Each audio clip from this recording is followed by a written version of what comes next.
Good afternoon, everyone. My name is Susan from the CFPB Events Management Team. Thank you for joining us today. I'd like to go over some logistics before we begin. If you are having any issues with your audio, click on the audio button near the bottom middle of your screen.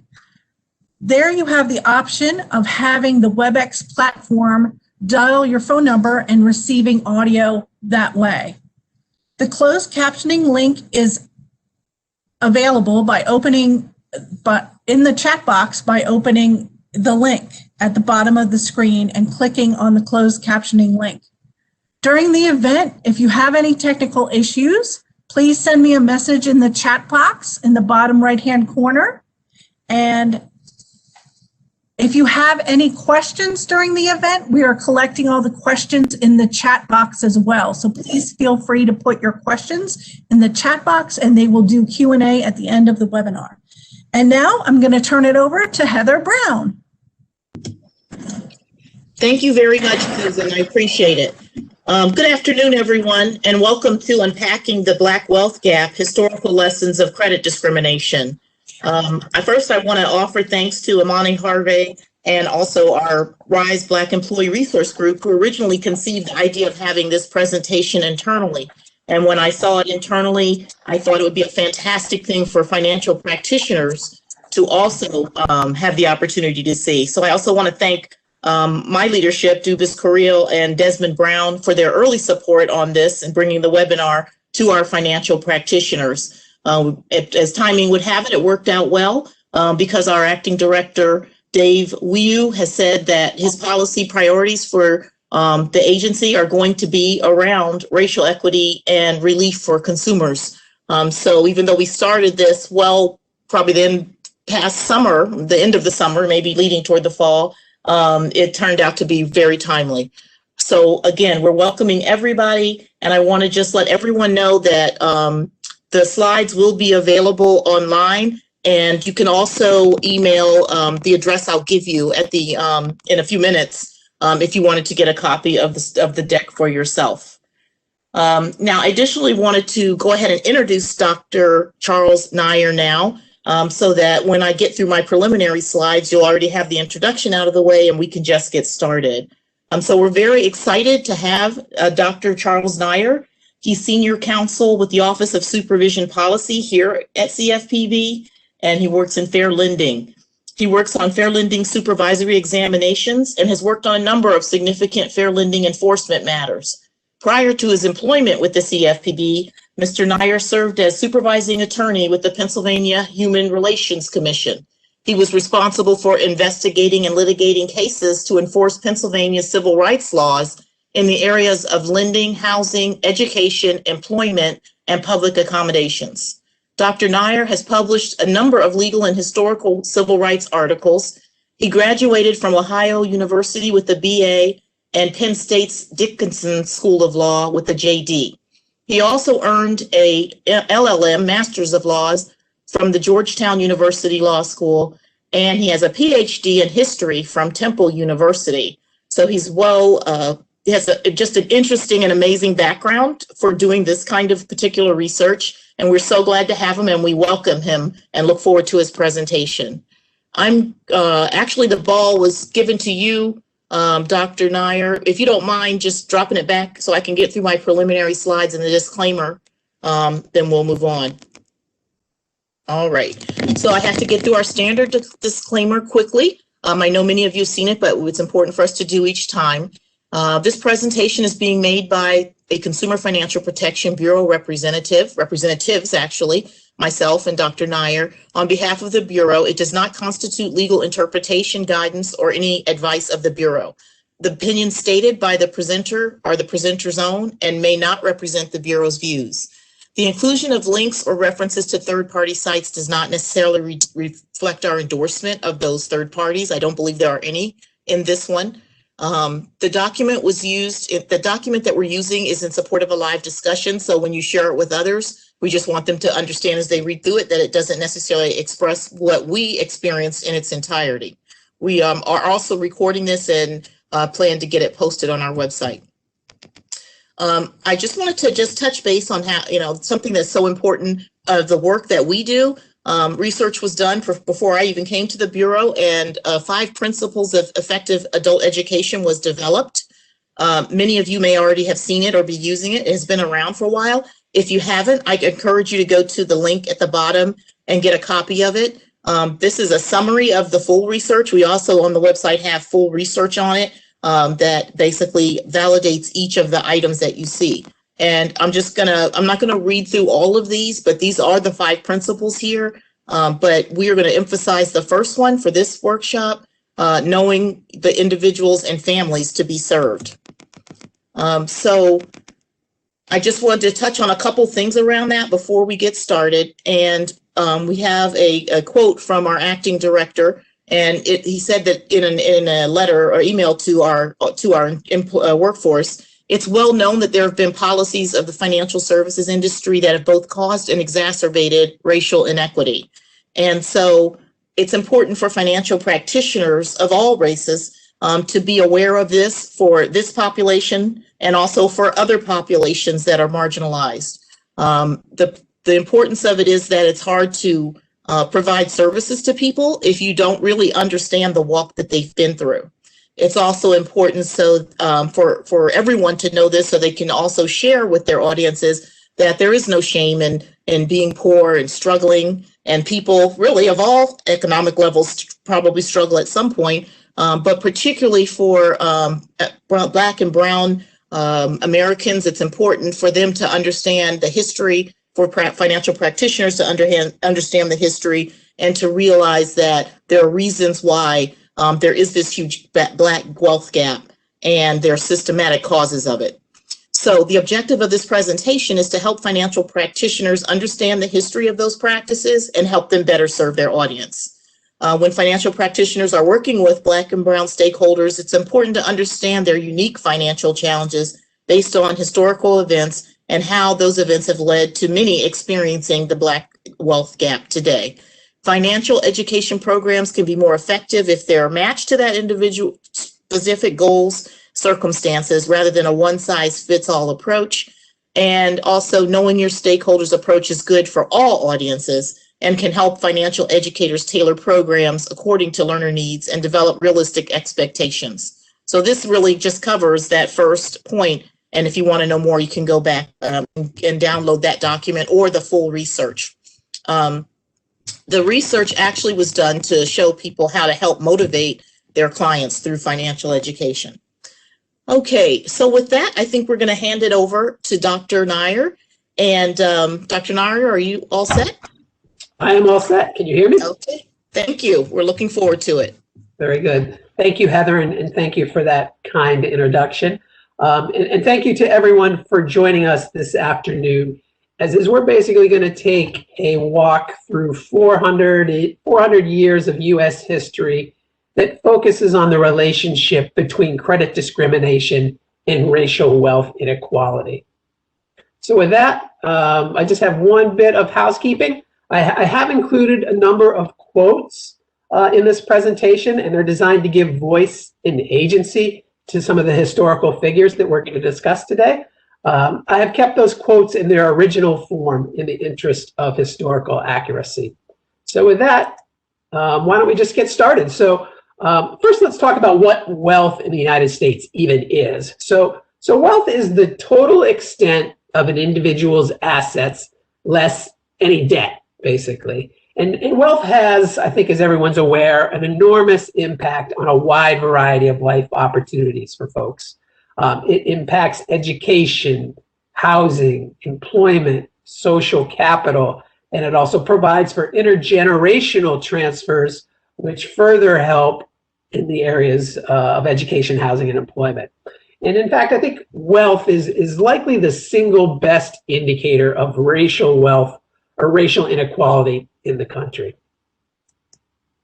So where does that take us? So the Federal Reserve recently released some updated racial wealth data from the 2019 survey of consumer finance. And what that data revealed was a very large racial wealth disparity. Oops. So African-American households had a median net worth of about $24,000 and a mean net worth of approximately 142,000. In contrast, white households had a median net wealth of 188,000 and a mean of 983,000. So as you can see, very large racial wealth gap. And that gap has been quite durable and quite consistent for decades, if not hundreds of years. So in the United States, I think it's well understood that the single most important means to accumulate wealth for most families is home ownership. It is the driver of wealth accumulation for the vast majority of Americans in this country. And as of Q4 2020, the most recent data, the home ownership rate gap between African Americans and whites stood at 30.4%. And that's actually pretty large. It's in fact the largest that gap has been in the past 50 years. And that gap is also quite durable. It has consistently exceeded 25% throughout the entire 20th century. And right now is actually at near sort of historical high levels at 30.4%. And this graph, or this image, gives you sort of a graph of those disparities and how they trace over time, starting with 1900 all the way through 2015. And the top line is basically the white rate, and the blue rate is the African American rate, and it also includes the Asian and Latino rates as well. But you see the rates, they pretty much track one another. In other words, when the white rate goes up, the African American rate goes up, and the inverse is also true. But what is quite consistent about this is the gap never actually closes in any meaningful way. And actually, if you can see sort of the tail end of the graph, it's actually expanding.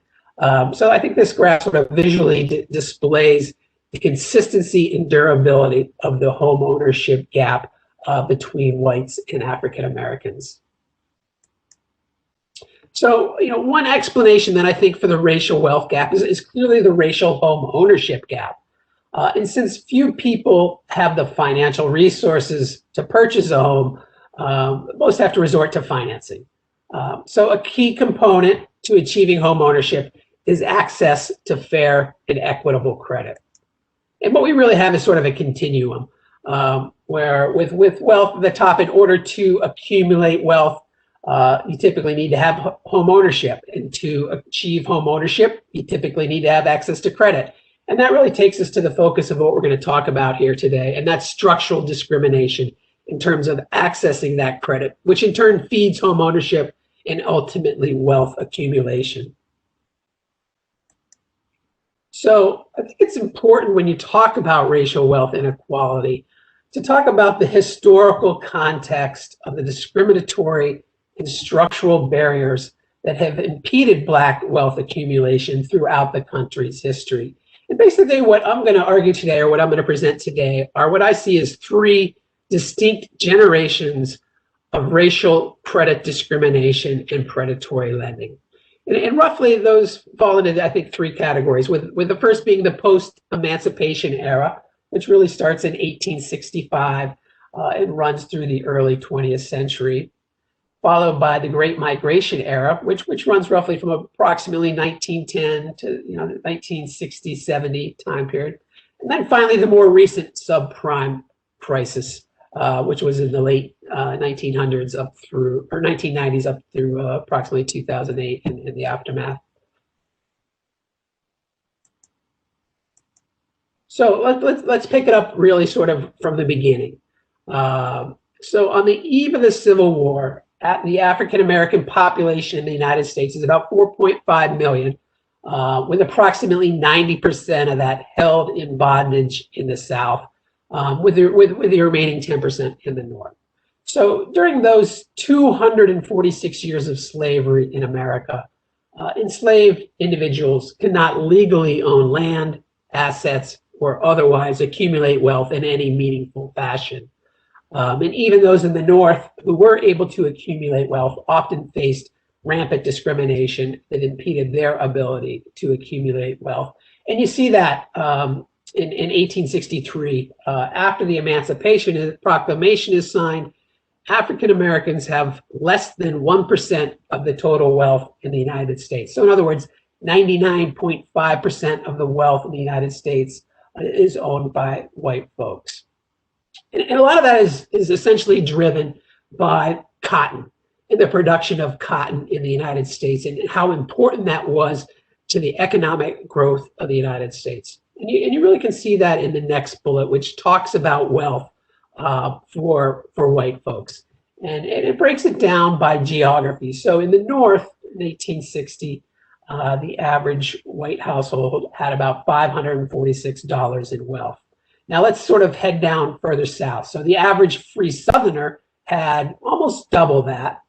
And then as you proceed farther south into the future Confederate states, it increases to about $1,255. And finally then in the Deep South, where cotton production was most prevalent, the average white household had about $1,500 in wealth. In fact, the highest rate of wealth accumulation in the United States was focused in the area where cotton production was most prevalent, as of course was slavery.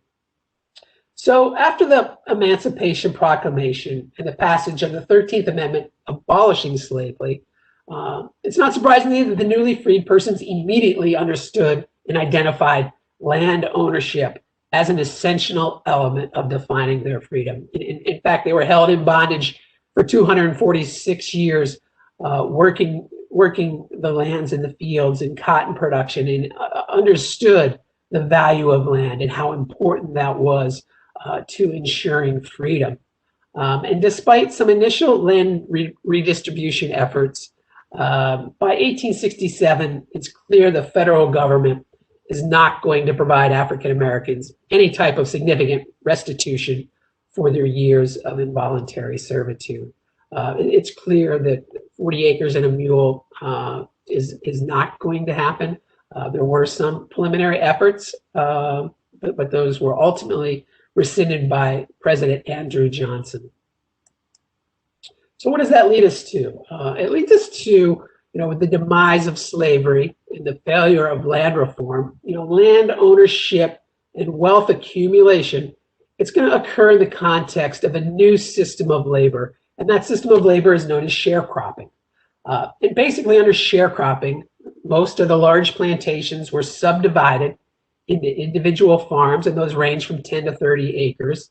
And basically the individual plots of land were worked by African Americans in return for a portion of the crop. And in many ways, this represented a compromise.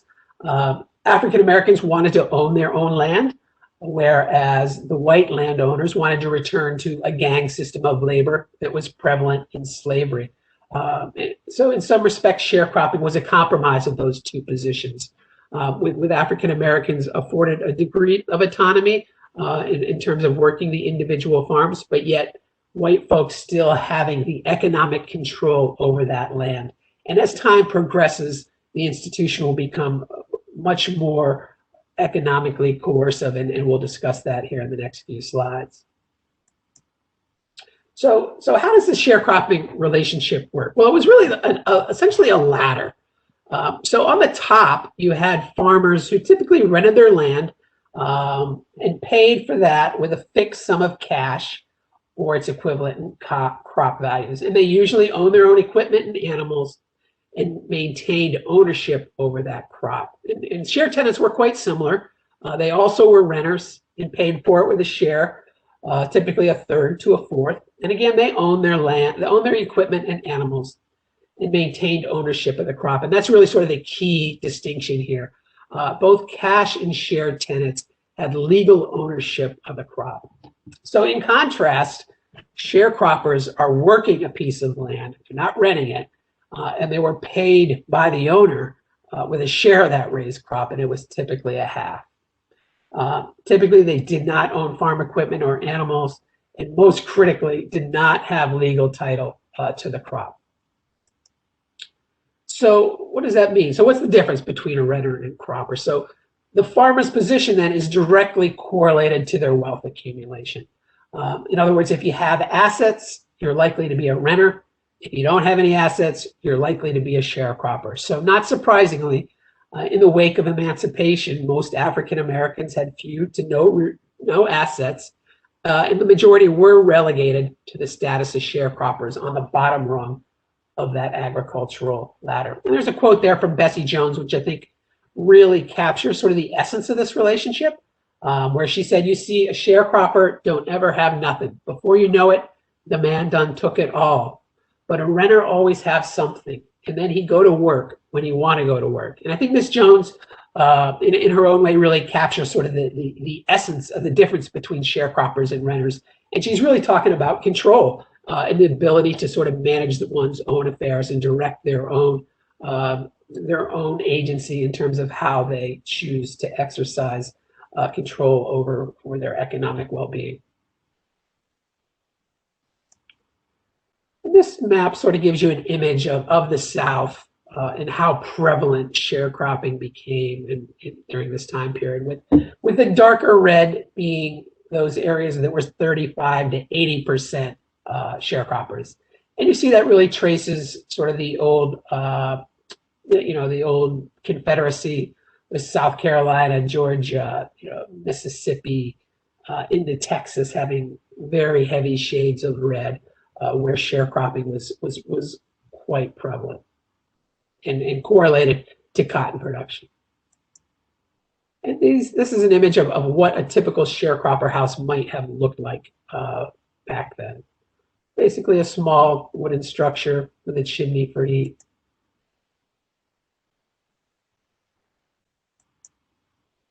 So why am I telling you all this information about sharecropping?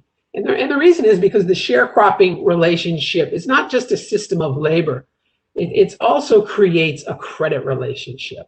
And the sharecropper basically planted his or her crop. It was usually cotton, almost exclusively cotton, in early spring, and it didn't harvest and sell until late in the year, November or December.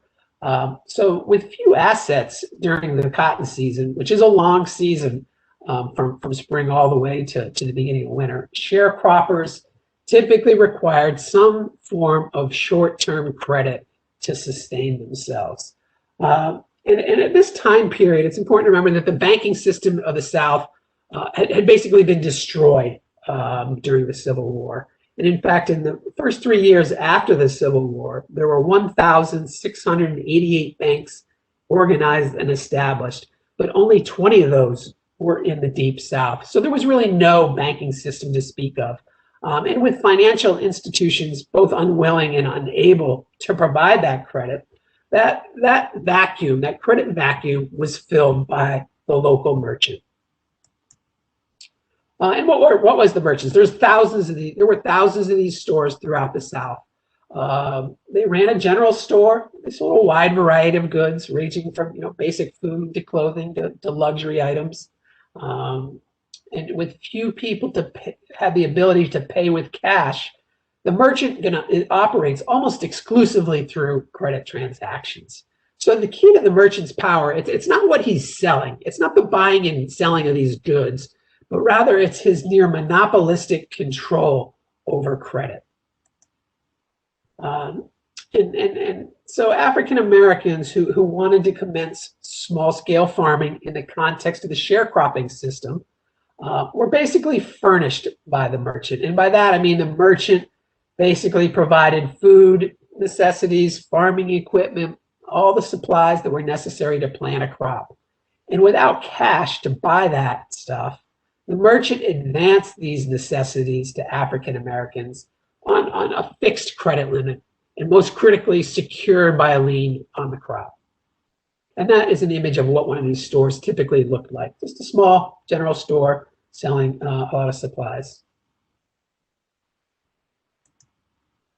So the merchant was able to use his control, his almost unfettered control over credit, in a predatory manner in two respects. So first, the merchant had a two-tiered pricing system. So there was a price for goods you bought for cash, and a second price for goods purchased on credit. And one study determined that the average price for goods purchased on credit was about 55% higher than the cash price, with ranges from about nearly as high as 90% to a low of 33%. Now, second, the merchant established an interest rate for the goods purchased on credit. And typically, the merchant had his sole discretion in determining what that interest rate might be. It was based on subjective determination of creditworthiness, known only really to the merchant. And typically, that interest rate that was charged was 8 to 15%. That was added to the credit price. So you basically had a twofold combination, which results in effective interest rates running from 30% to 70%. And this was confirmed by a study in Georgia in the late 1800s that revealed a range from 44% to a high of almost 75%. So certainly, astronomical interest rates, and particularly when you consider what the going rate was at the time. In New York, short-term interest rates were about 4 to 6%, and they never exceeded more than 8%. So the access to credit that was provided to African Americans was done so in I think, a very clearly predatory manner in terms of the interest rates. But it also had other sort of very negative connotations and implications. And this really happened often at settlement time. So at settlement time, the sharecropper, they harvest the crops in the fall, and accounts are settled in the months of October through December. And since the merchant has the legal title to that crop, because of that crop lien, the sharecropper doesn't have control to sell that. Rather, the sharecropper has to turn the crop over to the merchant, who then has the power to sell it on the open market.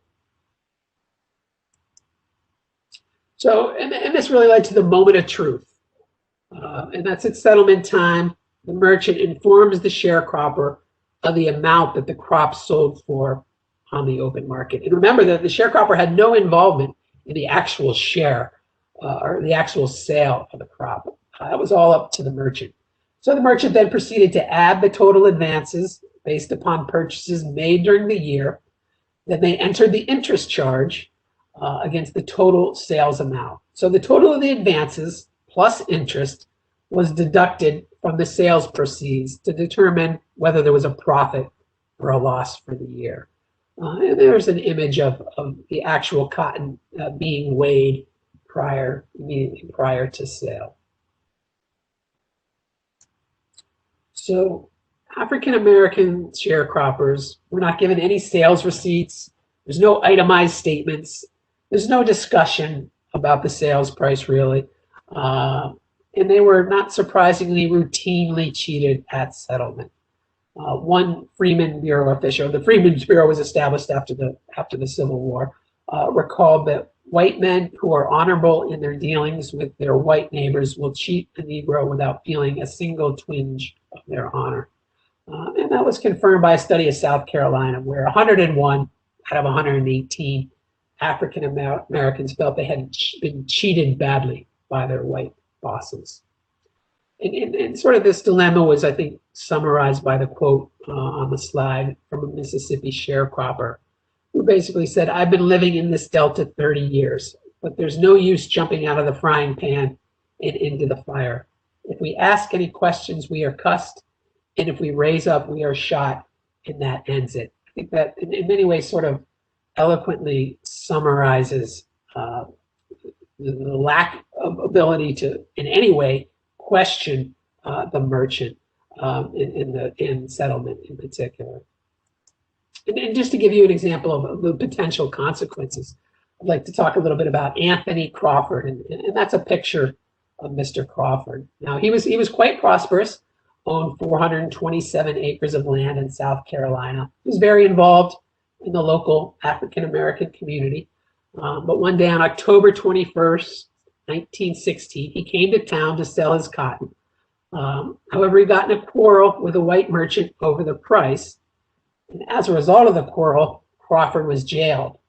And later that day, a mob of 200 people removed Crawford from the local jail, beat him, dragged him through the black neighborhood with a rope around his neck, hung him from a pine tree, and shot him over 200 times.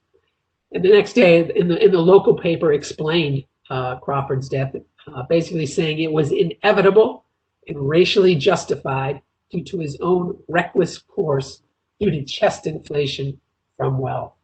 And in fact, Mr. Crawford's case, unfortunately, it was not unique. The entire system, in many ways, was held together through violence, ranging from the daily indignities to beatings to lynchings to mob lynchings. There were several thousand lynchings during this time period, and they were sort of the most clear-cut example of how violence was used to keep this system in place. And I think that quote that was in the local paper sort of accurately summarized it, where it was racially justified if someone acted, quote unquote, basically inappropriately due to chest inflation from wealth. So with that, due to high interest rate charges, this cheating at settlement time, the sales price of the crop was often less than the merchant advances, submerging African Americans into debt each year. And one study found that about 62% broke even, 26% went into debt, and a small fraction, 9.4%, made a profit. And I have a quote there from Amanda Walker, who expresses, I think, sort of the dilemma and the frustration here of this economically coercive system. After the last bale was sold, him come home with the same sick smile and the same sad tale. Well, Mandy, as usual, I settled up, and it was not is not, figure is figure, all for the white man and none for the N-word. So I think Ms. Walker is capturing very clearly what happened at settlement time and how African Americans were routinely cheated in such a way that it maintained them in a system of what amounted to near debt peonage. So in spite of all that, I think one of the most significant things to talk about is land ownership in African Americans. So I know I presented sort of some very depressing information about this sharecropping system, but in spite of all these obstacles, African Americans were able to accomplish land ownership in what I think are surprisingly large numbers in the South, considering the circumstances. So by 1910, throughout the South, African American land ownership in rural areas is about 24%, 1 in 4, and in urban areas it's about 21%, about 1 in 5. The mean value of African American farms, including livestock, basically their assets, was about $1,588. I will say the farms were typically smaller in comparison to white farms, often fewer than 50 acres, and they were often clustered together. And the land was generally of poor quality. Nevertheless, I think those numbers are pretty significant and really represent a testament to sort of African American tenacity in overcoming some of these obstacles to achieve land ownership. So how did it work? How were folks able to purchase land in this system? Well, it wasn't uniform, and there were many different ways that it happened. But the purchase of land often required several central elements. It typically required income household production. So by that I mean there had to be income coming in from somewhere else besides just farming.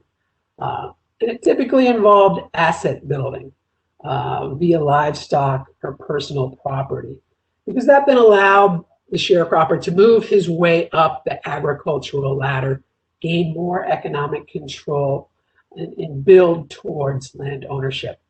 It also often required a white sponsor, and typically the purchaser was also literate.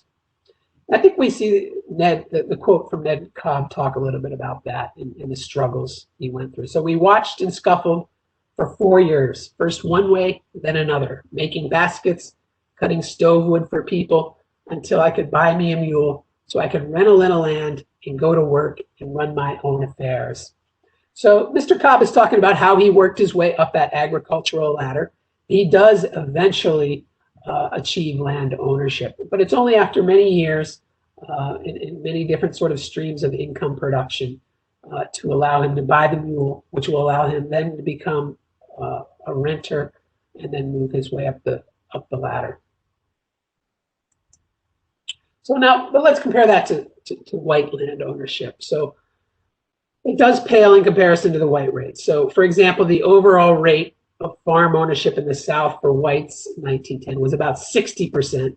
You compare that to 24% for African Americans. And the overall rate of white homeownership was 48% in 1900. The mean value of a white farm, including livestock, was almost $4,000, so certainly significantly higher than an African American farm wealth. And whites also benefited from a number of laws that essentially provided free or cheap land to settlers. For instance, head rights. Head rights worked where, if someone brought over to the colonies an indentured servant or a slave, they were essentially awarded land. And land was also given through these various land grants as well as homestead acts, whereby if you settled on a piece of land for a specific period of time, that land would become yours. Now, African Americans were largely shut out of these programs. There was some minor participation in the homestead acts after the Civil War, but for the most part, they were essentially precluded from participation in this free and cheap land. So where does that take us? So beginning in 1619 through the Civil War, the vast majority of African Americans, about 90%, basically are completely precluded from any property ownership and wealth accumulation. And then from the Civil War to the beginning of the 20th century, the majority of African Americans were trapped in a system of debt peonage, driven by predatory credit discrimination in an agricultural system that was based on cotton production and severely constrained their ability to accumulate wealth. And I think one of the ironies of the entire sharecropping system, while basically initially between African Americans and whites, the system eventually over time begins trapping more and more whites into this system. So, the great irony was it was really sort of a tool to control African Americans and African American labor. But over time, it becomes so corrosive, it also begins to impact whites in a very negative way, although certainly not to the same extent proportionally than it did for African Americans. So with that, I just want to take a second to walk a few slides that show some images of African American sharecroppers. And I think these are really important to provide faces and agency to the historical actors. And just looking at the determination in their eyes as well as the quiet dignity expressed in their faces, I think is a pretty powerful statement.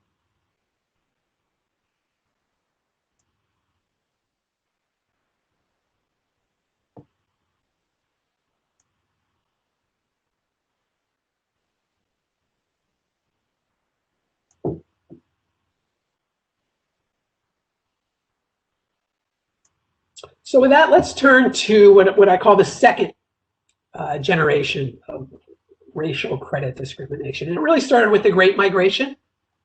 So intent on escaping the violence and discrimination of the South, between 1910 and 1970, millions of African Americans leave the South for the urban cities of the North, Midwest, and West, seeking both economic and educational opportunities. And this Great Migration really occurred in two waves. The first wave from 1910 to 1940, roughly it begins really with the First World War, which in turn creates a demand for labor. And about 1.6 million arrived primarily in the cities of the Northeast. And you can see that in the statistics there from New York City, where in just 30 years, the population, just goes through the roof, from 140,000 to 650,000. And then the second Great Migration, again, triggered primarily by World War II, and the demand, again, the increased demand for labor. And that's even larger than the first wave, 3.5 million. And it's also more geographically diverse. It's not only the Northeast, but the Midwest and the West as well. In fact, you see that in those statistics from Los Angeles in San Francisco, where the population essentially grows tenfold in just 30 years. And in fact, this is the largest internal movement of any group in American history. And this map gives you some of the main routes of the Great Migration. This is the first Great Migration. You see basically leaving the Deep South for the urban cities of the North, St. Louis, Chicago, Detroit, Baltimore, Philadelphia, New York City. And later this will expand out west to California, San Francisco, and other large urban areas. So when African Americans are arriving in the North, they didn't give up their desire to own homes. And in fact, one of the pieces of what one historian called the cultural baggage that they brought with them was the desire for home ownership.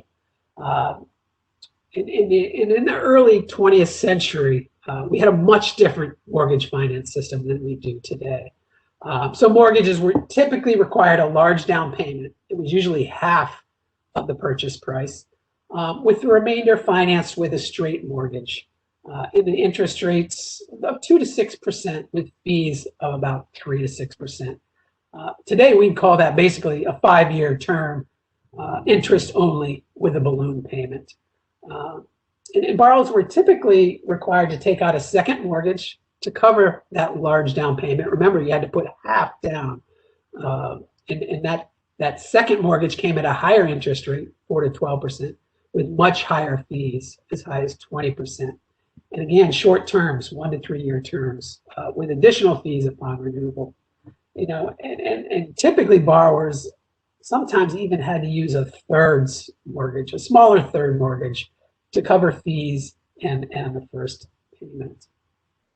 So it was not easy for anybody at this time period to purchase a home, given the financing system that was in place. With that being said, African Americans, I think, encountered some additional obstacles as they tried to finance home purchases. First, many banks just simply refused to lend to African Americans.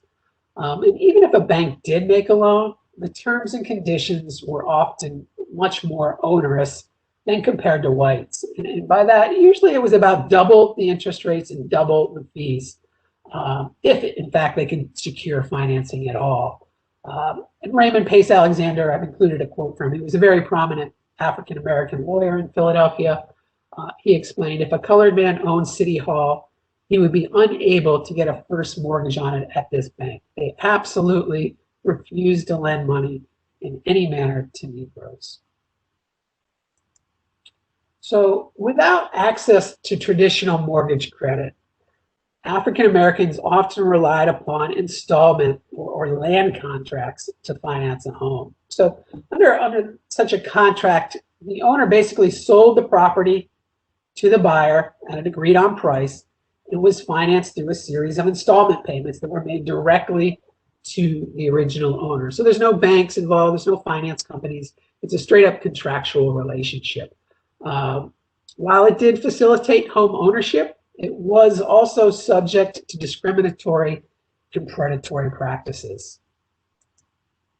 So let's talk about a few ways that those practices occurred. First, the buyer does not acquire title to the property until the installment payments were complete, and they did not gain any equity in the property during the contract. So, unlike a mortgage where you gain equity over time, there's no such thing happening with an installment contract.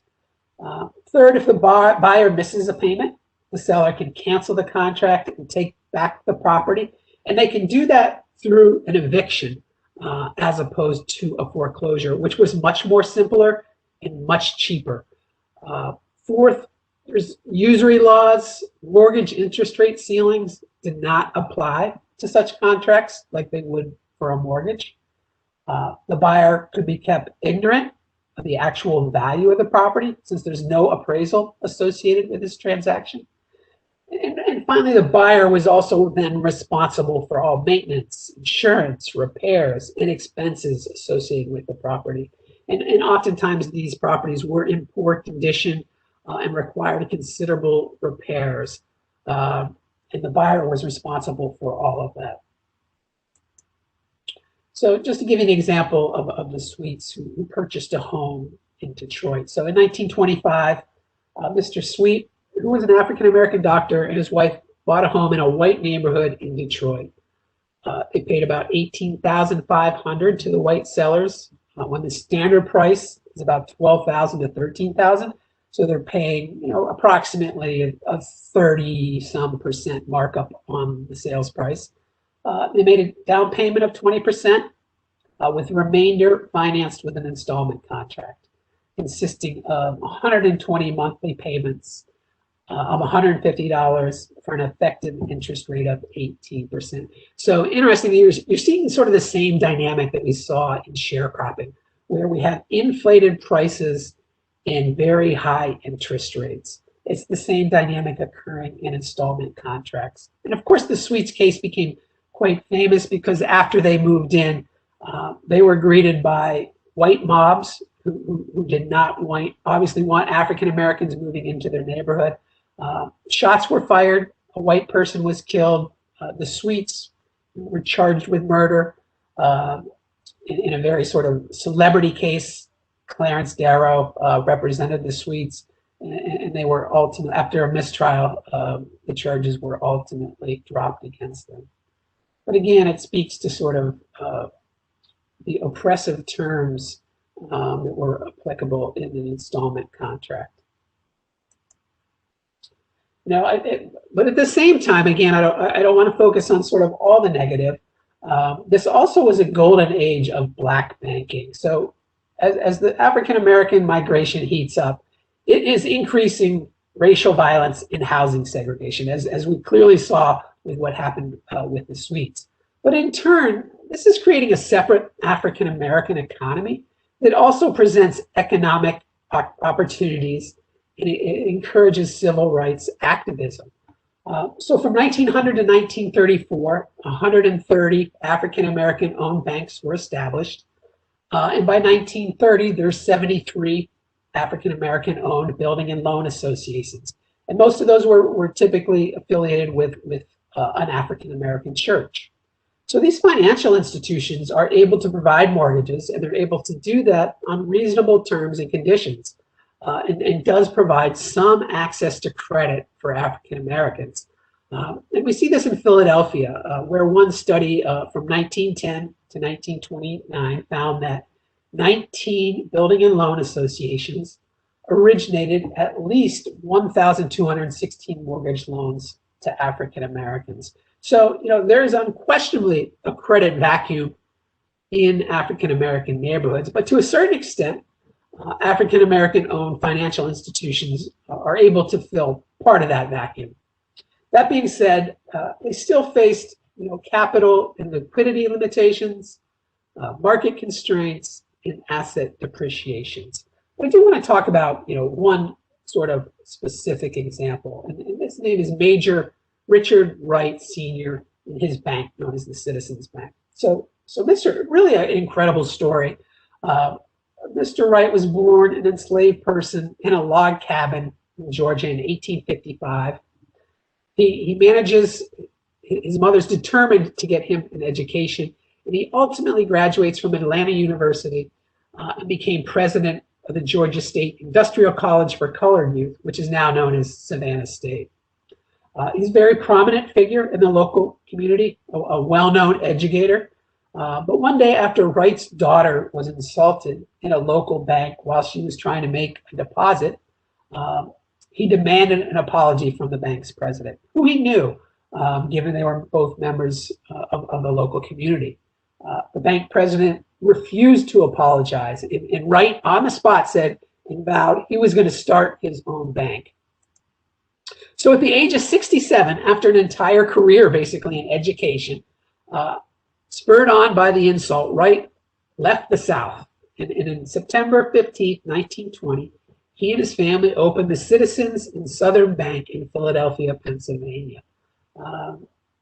And to counter discrimination and fraud in the mortgage market, which he was keenly aware of because he studied the mortgage market in Philadelphia and understood that African Americans were being routinely cheated out of hundreds of thousands of dollars. So what he does is he establishes a trust company, the first African American trust company, and that's designed to provide a full range of financial services to African American home buyers. So it assists with reviewing documents, protecting down payments, examining closing documents, and representing buyers at closing, with the goal being to achieve home ownership and protect African Americans from real estate sharks. So by 1930, Citizens had 161,000 in capital, 6,000 deposit accounts, 1,300 checking accounts, and they had provided over 1,000 loans to African Americans. And Wright also goes on to establish and be the first president of the National Negro Bankers Association. So really a remarkable career. And in fact, he was a major as well. He was appointed a major in the Spanish-American War. And the Citizens Bank was around until into the 70s when the Wright family finally sold their controlling interest. So what else happens in this time? So of course the big event is October 29th, 1929. The stock market collapses and we begin the Great Depression. And it's just devastating to the country. 5,000 banks closed. Interestingly, we just talked about Citizens Bank and Wright's Bank. It did survive, but a number of African American banks did not survive, as did thousands of other banks. $7 billion in depositor funds vanish. Housing construction comes to an almost standstill, 95% drop. By 1933, just remarkable. You have half of all mortgages are in default in the country, with foreclosures running 1,000 per day. So with the election of Franklin Roosevelt, the federal government basically decides to revolutionize housing finance, to rescue the market and to make homeownership more accessible. Now, unfortunately, the system that the government does introduce to support homeownership placed discriminatory barriers in the path of African Americans. And it starts really with the Homeowners Loan Corporation, which was established in 1933. It's designed to assist families in danger of foreclosure and basically refinanced their existing delinquent mortgages. And it was quite successful, over $3 billion for over 1 million mortgages. 40% of all qualified mortgagees sought assistance from the program, so very widely used. And for the first time, we talked a little bit about what mortgages looked like back then, but for the first time we have 15-year term notes, fully amortized at interest rates of 5%. Now today, that's sort of the standard product, 15, 30-year mortgage, but that was revolutionary at the time. And since the HLC was dealing with mortgages in default and potential foreclosure, and it was making loans on those properties, it introduced appraisals of properties and communities, and I mean standardized appraisals across the industry in order to assess possible risk. And to do that, it commenced a city survey program to appraise the level of real estate risk in cities throughout the United States. Every city in the United States, 239 cities, every major city.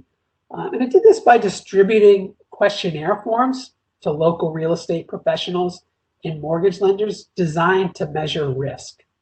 Now, unfortunately, in rating neighborhoods, the risk assessments incorporated existing notions of ethnic and racial worth. And in fact, there was no more important socioeconomic characteristic for appraisal purposes than race. The HOLC, for example, monitored the movement of African Americans. Another example is it charted the density of African American neighborhoods.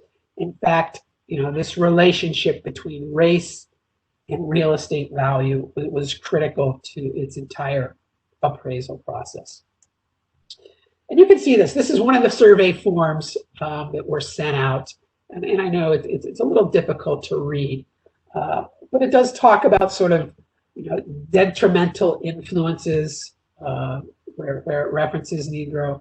It specifically asks whether there's Negro populations in percentages, and then it has a question of infiltration of, and then a blank space.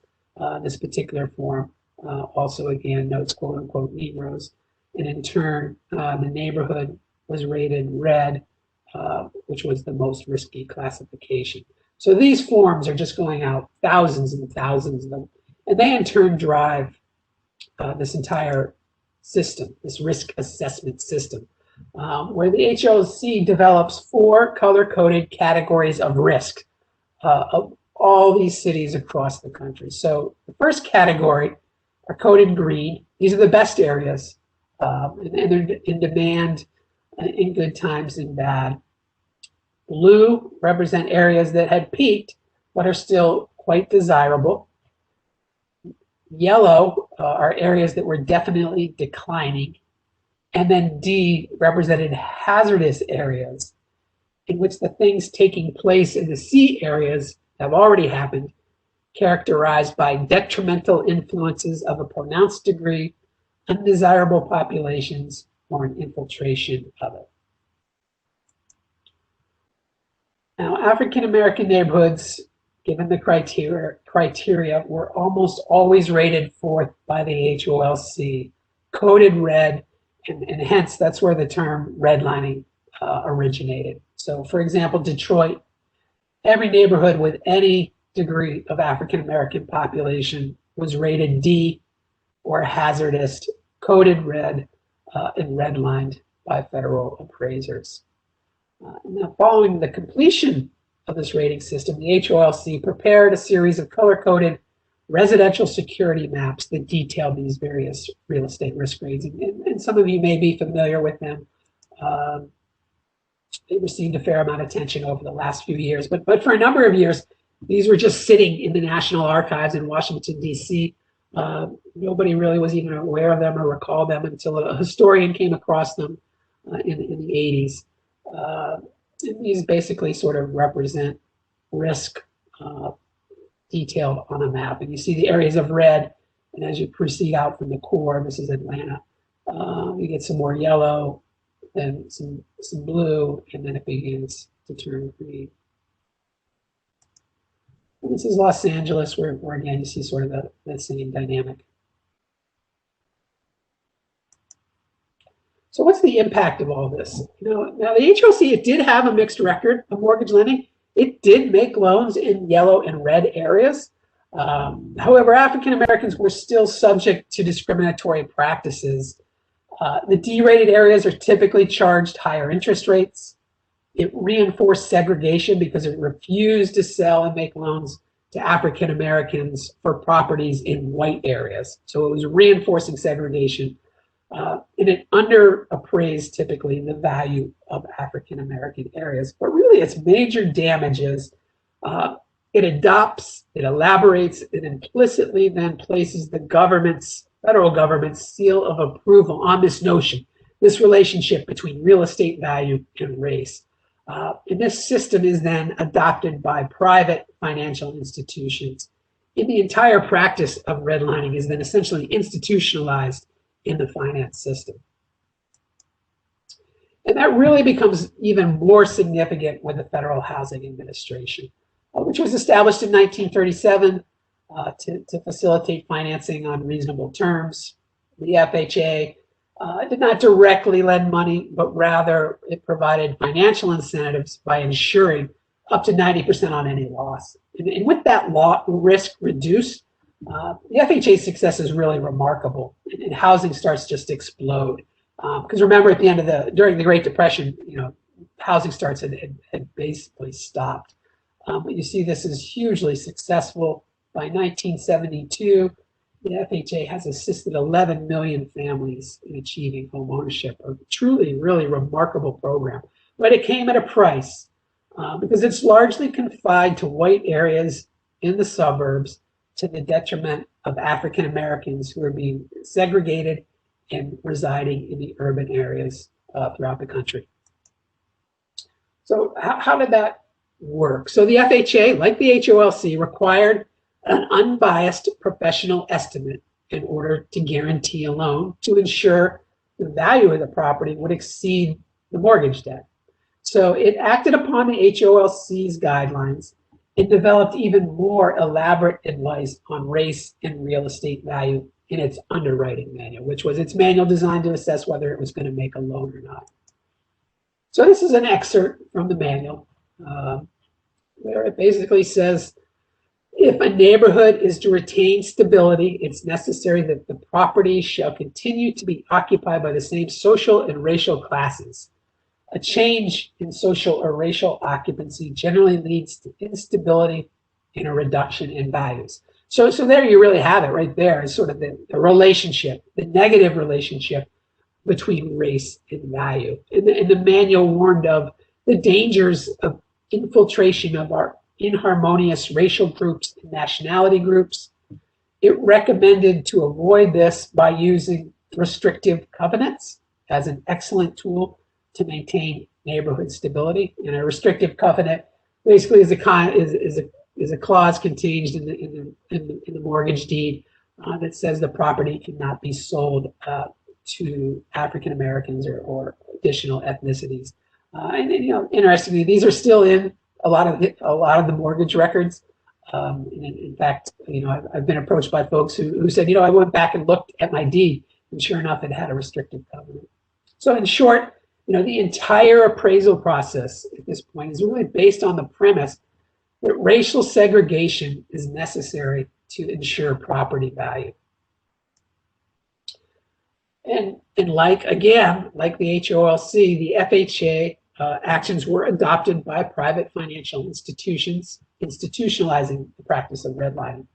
For example, in Chicago, a survey of 241 savings and loan institutions found that only 19 were willing to make loans to Blacks purchasing homes in Black areas, and only a single institution was willing to grant a mortgage to an African American moving to a white neighborhood. So that really, I think, captures, that survey captured sort of how prevalent the practice of redlining was. And it's also summarized by I. Maximilian Martin, who was an African American real estate expert in Philadelphia, where he said, today, however, a very decided bias exists on the part of mortgage lending agencies. Upon learning the racial identity of an applicant or on finding that the property is occupied by colored people, the loan is often immediately rejected without any further investigation. So I think you can most dramatically see this in some of the documents. So in as late as 1951, the McMichaels Appraising Manual, which was at the time considered, you know, quote unquote, the Bible of appraising, it actually included a listing, a ranking of ethnic groups in terms of those who were most desirable to those who had the greatest negative impact on property values. With English, German, Scotch, Irish, and Scandinavians, sort of Western Europeans being at the top of the list. And at the bottom, at 9 and 10, were Negroes and Mexicans. I think this sort of speaks to how widespread these notions of race and real estate value have been incorporated into the industry, fueling the practice of redlining. And just to give you another example of Detroit, there was a developer who proposed an all-white subdivision next to a Black neighborhood, which had previously been rated as D, or hazardous. Not the white neighborhood, the Black neighborhood was rated hazardous. The FHA denied the developer financing due to its close proximity to the hazardous Black neighborhood. And as a compromise, the FHA agreed to finance it, provide the guarantees, provided the developer build a foot-thick, 6-foot wall for a half mile to separate the Black and white neighborhoods. And you can see that wall in the distance in this picture. And I think that really just speaks to the incredible levels that the industry was willing to go to to preserve segregation in this financing system. So what's the impact of the FHA? Well, the data is not entirely clear, but an analysis reveals a clear pattern of redlining in center city areas with abundant loan activity in the suburban counties. Between 1946, 1960, for example, 350,000 homes in Northern California were financed with FHA. Less than 100 were for African Americans. A 20-year study of Philadelphia concluded that FHA policies virtually guarantee that few homeowners in these areas, and by the areas in the older homes with African Americans, were the beneficiary of FHA insurance. So overall, during this time period from 1930 to 1960, which was one of the greatest expansions of home ownership in American history, scholars have demonstrated that fewer than 1% of all mortgages in the nation were issued to African Americans. And again, then where does that take us? It takes us back to installment contracts. So without access to the traditional mortgage market, African Americans were targeted by real estate speculators for installment contracts to purchase homes. And if you go back and you look at the African American newspapers in any major city, you'll see they're filled with property advertisements, and they typically list low down payments, but no total sales price, which was a clear indicator the property was being sold on contract. And at the same time, a secondary market begins to develop for installment contract paper. And this in turn provided liquidity to the market and allowed for the speculators to continue to flip properties, issue installment contracts, sell those contracts, then generate more capital. And in fact, speculators and investors often recoup their entire equity investment within just 2 years. So extremely lucrative and profitable for the speculators. And again, this was the primary tool if you wanted to purchase a home. In Chicago, an expert estimated 85% of the properties sold to African Americans in neighborhoods undergoing racial change were financed with installment contracts. Another 1962 study in Chicago found the same thing. The study also found not only were they being financed with installment contracts, but African Americans on average paid a price that was 73% greater than the original price paid by the investor. So again, it's the exact same dilemma as sharecropping, as the first wave installment contracts were buying properties at inflated prices on predatory and discriminatory terms. I want to give you an example of this and how this works, because I think it's really somewhat remarkable. So the Jameses, so they purchased a home on contract from Charles Peters, who was a real estate speculator, for $13,500. Now, Peters told the Jameses that the home was occupied or owned by a white couple, but in reality, he had purchased the home just 13 days earlier for $8,000. So he bought it and marked up the price. The contract required a down payment of $1,000 and monthly payments of $105, with the balance of $10,500 due at the end of the term. So basically, a balloon payment was attached to the contract.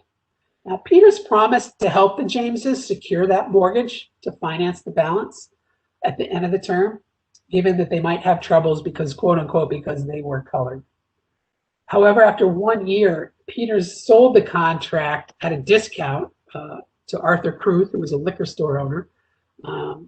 But nearing the end of the contract, the Jameses, who did not know about that, sought out Peters in the hopes that he would fulfill the promise of assistance. He told them, since he no longer had an ownership interest in the property, he could care less what happened to them. The Peters then attempted to secure mortgage financing. Their application was denied by 6 banks since the property was not worth $10,500. Remember, Peters had only paid $8,000 for it in the first place.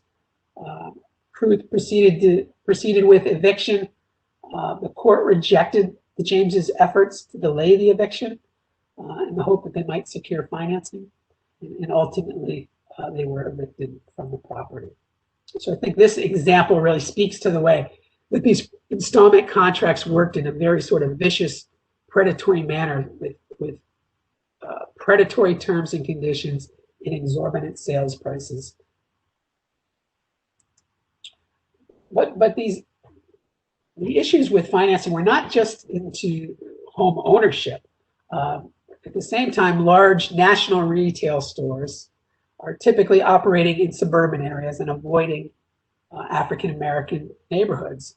So in the absence of these traditional realtors, African-Americans relied upon small merchants operating stores in segregated neighborhoods to purchase consumer products, such as appliances and furniture. So again, what do we have here? We have the merchants, again, in the African-American neighborhoods, 100 so years later than sharecropping, but sort of the same dynamic. So the realtors courted customers through advertising, promises of easy credit, door-to-door sales. Most of the purchases are financed. In fact, the FTC found 92% of the sales in such stores were credit sales, compared to 27 at general retail stores. So again, similar dynamic where all the sales are being financed. And most consumer lending took the form of installment loans. Typically, they had high interest rates, and retailers often charged more than the legal limit by simply elevating the base price of the goods. So again, inflated prices, high interest rates. And Paul Dixon, who was chairman of the FTC at the time, explained sort of how the pricing worked. So selling at wholesale was about $100. It would retail for $165 at a general store, but for $250 at a local store. A huge price premium. And however, these consumers were basically in a captive market, given there was little to no price competition among the realtors or retailers, and borrowers often fell into continuous debt relationships with these merchants who operated in African-American neighborhoods using a wide range of exploitive practices, ranging from high-pressure sales tactics, misleading bait and switch, misrepresentation of prices, shoddy merchandise, substitution of used goods for promised new ones, refusing to repair or replace, and quite frankly, outright fraud. And contract defaults often entailed repossession, wage garnishment, court judgments, and even outright shakedowns that could even include violence by merchants. So by 1967, the Fed does a study about the racial wealth gap. And it concludes that the evidence appears overwhelming that the net wealth position of Black families is substantially poorer than that of white families with similar characteristics.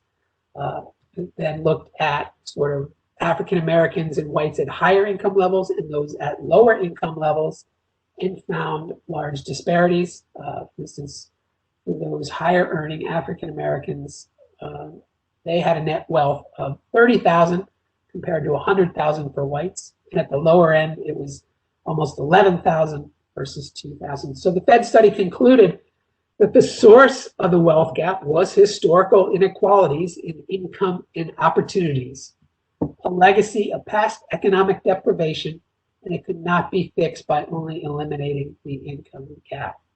So the Fed itself is, I think, noting the long history that we have already covered today. So I think that then takes us to what I'll call the third generation of credit discrimination, reverse redlining, which some of you might be a little bit more familiar with since it happened not too long ago. So beginning in the late 1900s, early 2000s, subprime lending increases dramatically in the United States. And the subprime product, basically, it's intended to provide credit to individuals who do not qualify for prime loans. And while it can serve a beneficial purpose by providing access to credit for someone who might not ordinarily qualify, It also was subject to widespread abuse. It typically had high interest rates and fees.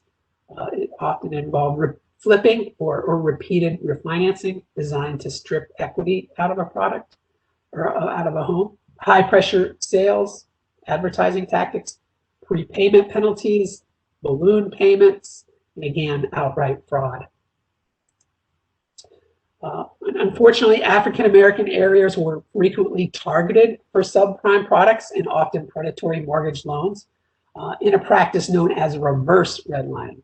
So how does reverse redlining work? So residential segregation combined with lack of access to credit from the mainstream financial institutions essentially created market conditions favorable to targeting Black areas for subprime and predatory loans. So essentially you have a market failure that results in a credit vacuum in Black neighborhoods, allowing lenders to aggressively market and exploit such areas with predatory loan products. So you see this combination of unfair products, the targeting of African Americans, which is sort of the exact opposite of redlining, hence the term reverse redlining.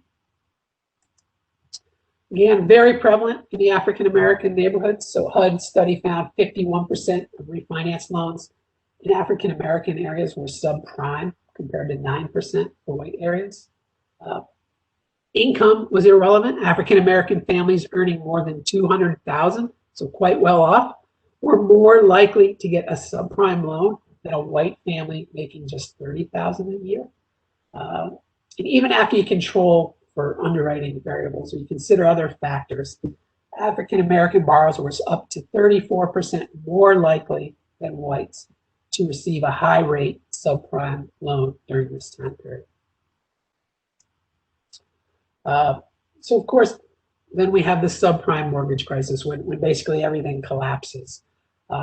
So the targeting of minorities for these products had major consequences when the market collapsed in 2008, including increased debt, loss of equity, increased foreclosure, and entire devaluation of neighborhoods.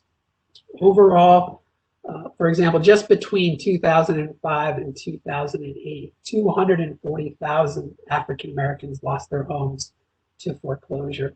And you really see that in the wealth decline. Just in that short 4-year time period, the net worth of Black households declines by 53%. They all basically cut in half over a 4-year time period, while white households declined by just 16%. So, where does that sort of take us today as we were in this post-subprime mortgage crisis? Well, African-American home ownership reached a 52-year low in 2019 at 40.6%. It was down 9% from its high in 2004, where it almost hit 50%. And it continues to be quite high today, as I mentioned in the beginning of the presentation. So, we see all sorts of contributing factors: tightening of credit standards, continuing redlining. I think it's fair to say we've seen a reemergence of contract lending in some areas, and continued discrimination. And I think we also have to consider, we could be on the potential verge of a fourth generation of potential credit discrimination with COVID and the impact that it's having on minorities in minority communities. We definitely see disproportionate infection rates, unemployment rates, small business closures, evictions and foreclosures. It's still pretty early, and certainly the federal government has responded through sort of foreclosure moratoriums in various programs. But I think we need to be very cognizant of the impact, the racial impact that COVID-19 is having on minorities and minority communities as we're currently living in this right now. So what to do? So what is the impact of all this? So overall, one study indicated that if the disparities in home ownership rates were eliminated, in other words, you equalize those rates, that 30% gap becomes nothing. The wealth gap between Black and white households would shrink 31%.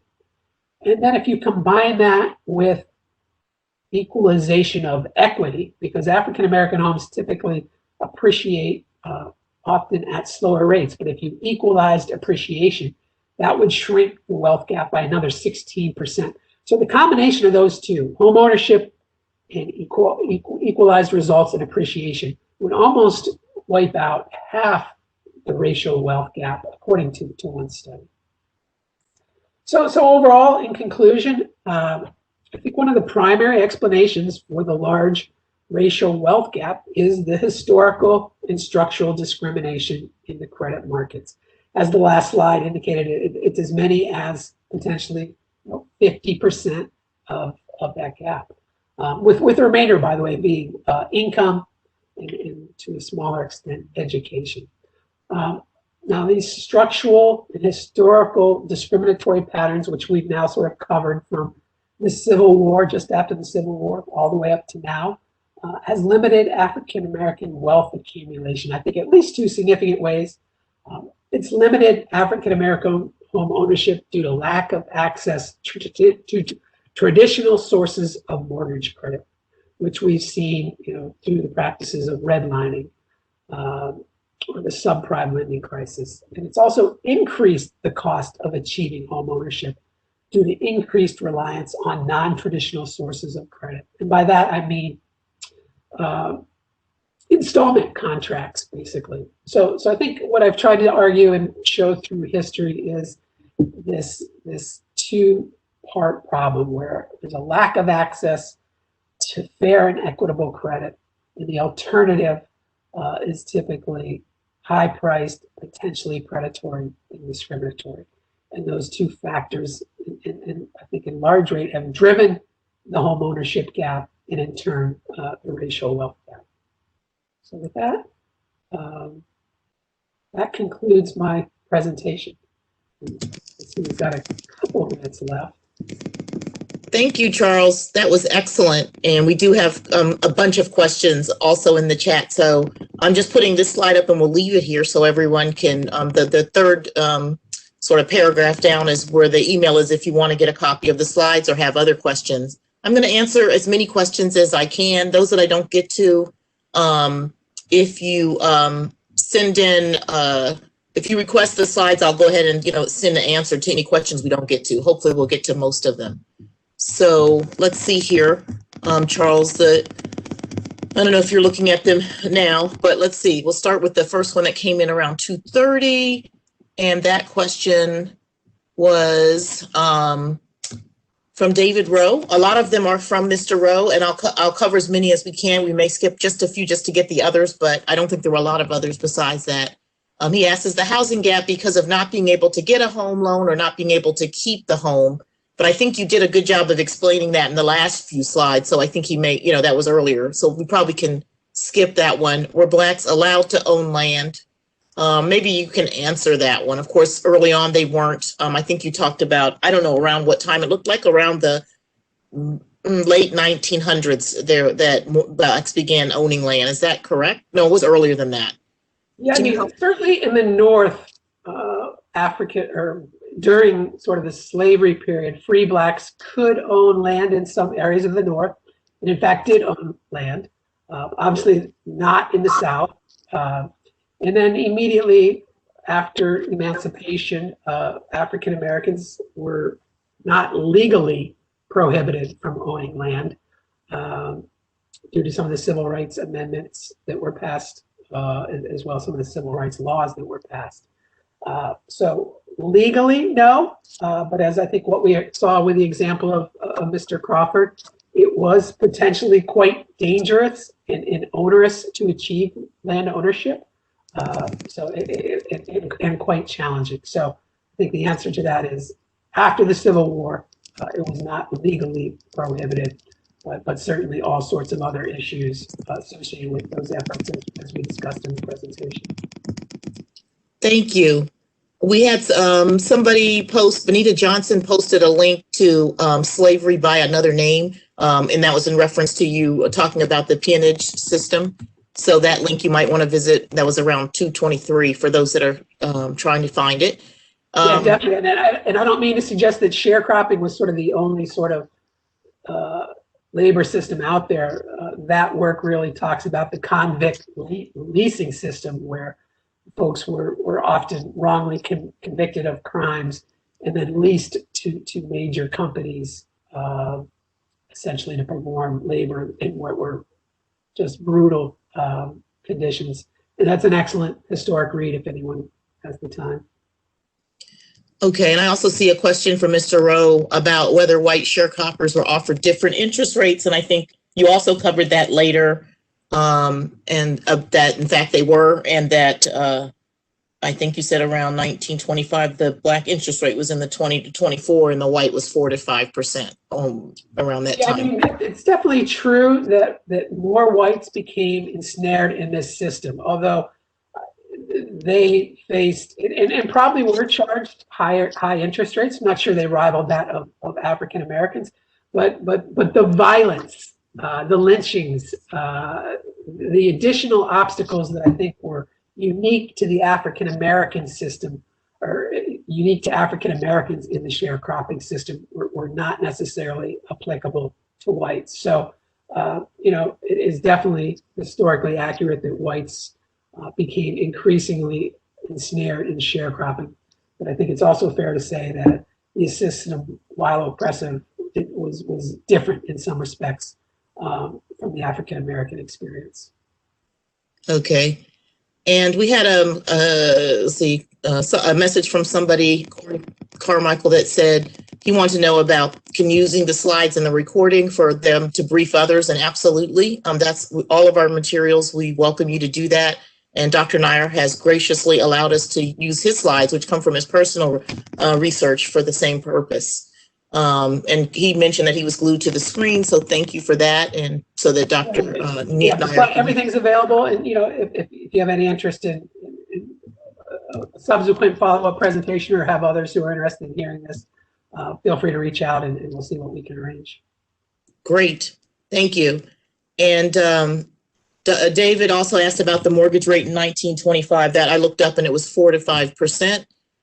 We have something from Reverend Dr. Suzanne Kershaw, and she asked, is this the Citizens Bank we know today? I think she was speaking on slide 48. You mentioned Citizens Bank. It is not. It is not. Ultimately, the Wrights sold their controlling interest, and it became a white-owned bank. It ultimately collapsed, I believe, in the late 70s, early 80s. But it is a different institution. Okay. Let's see. Somebody asked about the impacts of Black Wall Street decimating riots in Tulsa and other cities across the country. I mean, I think that's, consistent with, the experience that Mr. Crawford had. We talked about and sort of the dynamic of violence that was used as a tool of oppression. And was central in some respects to white supremacy in the United States, where wealth accumulation by African Americans was a potential threat to the economic system that prevailed. And be it Mr. Crawford owning land in South Carolina or the success of African Americans in Tulsa, it's essentially the same dynamic that generated sort of the violent response to those successes. Okay, it's 3:31. I'll just squeeze in two other quick questions real quick, and then I think we'll have to wrap up. But one says, were institutions willing to make loans to whites to buy in Black communities? Do you have any information on that? Yeah, that's a good question. I have not come across a lot of data on that. I suspect no, because of the notion of race and real estate value. And the importance of segregation. So if a white person was trying to buy in an African American neighborhood, that would still challenge sort of the segregation boundaries. So I haven't seen any information on that, but I would suspect sort of the same dynamic would be at play. Now later on, that's going to become an issue, I think, more recently when we begin to talk about issues associated with gentrification and things like that. But back then, I'm not aware of much historical research on that particular aspect of it. It's a good question, though. Yeah. I'll give one more question, and those after that, if you send an email reminding me of your question, we'll try to get it answered directly to you. The last question, I see a lot of REI, I think it's real estate investment groups that promote rent-to-own contracts to get low-income, poor credit consumers into properties. Is this the new form of installment contracts by predatory REIs targeting poor credit consumers who don't have down payments? Does the CFPB have any program that warns consumers about these rent-to-own gimmicks? Good question on whether we have any programs. It's certainly true that we're aware and have taken notice of the IREI issues. I know other federal regulators have certainly are aware of those and cognizant of it. I do think in some ways it is quite similar to sort of the installment contract issue, if not almost identical. And it is definitely something that presents, I think, some significant discriminatory and fair lending implications. Okay, there's a lot of other good questions in here. So I hope some of you will repeat your question in an email to me. Again, my email is that I get these responses in is the third sort of link from the top of this, CFPB_FINEX@cfpb.gov. And we'll try to get those back to you. Well, again, thank you so much, Dr. Nair, for your time. This has really been great. Lots of positive comments on your presentation, and I'm sure you'll get other calls and invites to this because it really is fantastic information. Thank you, everyone, for joining, and please do check out some of our links because educating your consumers about their rights regarding credit, and we have a lot of information on that on our webpage, and also letting them know where to go if they have a problem through our consumer complaint and response line. These are two important ways that you can use what we have to help your consumers that you serve, Black and Brown and others and everybody, overcome any challenges they face and being treated fairly in the markets. So everyone have a great day, and I'll look forward to maybe seeing you on Thursday from 2 to 3. We have a webinar on CFPB resources for service members and veterans. Take care.